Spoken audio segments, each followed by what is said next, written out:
सुमनसवन्दित सुन्दरि माधवी सुमनसवन्दित सुन्दरि माधवी चन्द्रसहोदरि हेममये मुनिगणवन्दित मोक्षप्रदायिनि मञ्जुलभाषिणि वेदनुते मञ्जुलभाषिणि वेदनुते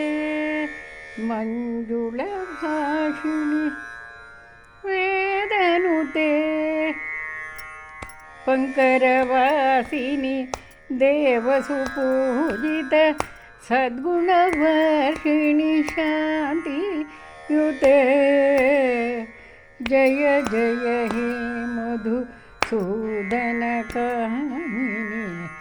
आदिलक्ष्मी सदा पालय मां धान्यलक्ष्मी अहिकलकल्मष अहिकलिकल्मष नाशिनि कामिनि वैदिकरूपिणि वेदमये क्षीरसमुद्भव मङ्गलरूपिणि मन्त्रनिवासिनि मन्त्रनुते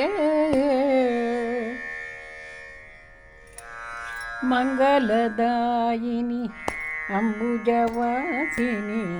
देवगणाश्रितपादयुते जय जय हे मधुसूदनकामिनि धान्यलक्ष्मी सदा पालय मां धैर्यलक्ष्मी जय वरवर्षिणि वैष्णवी भार्गवी मन्त्रस्वरूपिणि मन्त्रमये सुरगणपूजित शीघ्रफलप्रद ज्ञानविकासिनि शास्त्रनुते भवभयहारिणि पापविमोचिनि भवभयहारिणि पापविमोचनि साधुजनाश्रित पादयुते जय जय हे मधुसूदनकामिनि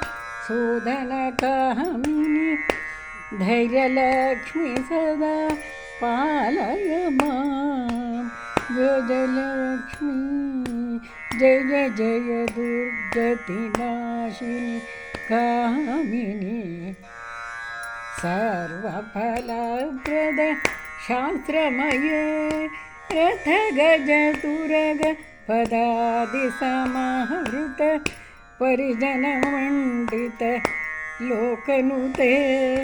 हरिहर ब्रह्म सुपूजित सेवित पापनिवारिणि पादयुते जय जय हे मधुसूदनकामिनि गजलक्ष्मी रूपेण पालय मां सन्तानलक्ष्मी अहिखगवाहिनि मोहिनि चक्रिणि रागविवर्धिनि ज्ञानमये गुणगणवारिधि लोकहितैषिणि स्वरसप्तभूषित गानयुते सकलसुरासुर देवमुनीश्वर मानववन्दित पादयुते जय जय हे मधुसूदनकामिनि सन्तानलक्ष्मी त्वं पालय मां विजयलक्ष्मी जय कमलासिनि सद्गतिदायिनि ज्ञानविकासिनि गानमये अनु नमर्चितकुङ्कुमधूसर भूषितवासितवाद्यनुते कनकधरास्तुतिवैभववन्दित शङ्करदेशिकमान्यपदे जय जय हे मधुसूदनकामिनि विजयलक्ष्मी सदा पालय मां विजयलक्ष्मी सदा पालय मां विद्यालक्ष्मी प्रणतसुरेश्वरि भारति भार्गवी शोकविनाशिनि रत्नमये मणिमयभूषित कर्णविभूषणशान्तिसमावृत हास्यमुखे नवनिधिदायिनि कलिमलहारिणि कामितफलप्रद हस्तयुते जय जय हे मधुसूदनकामिनि विद्यालक्ष्मी सदा पालय मां धनलक्ष्मी धिमि धिमि धिं धिमि धिं धिमि धिं धिमि धिमि धिं धिमि धिं धिमि धिं धिमि दुन्दुभिनादसुपूर्णमये घम घम घं घम घं घम घं घम शङ्खनिनाद सुवाद्यनुते वेदपुराणेति इतिहाससुपूजित वैदिकमार्गप्रदर्शयुते जय जय हे मधुसूदनकामिनि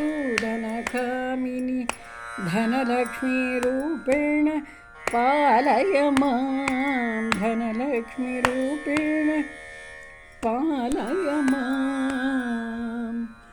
इति श्री अष्टलक्ष्मीस्तोत्रं सम्पूर्णम्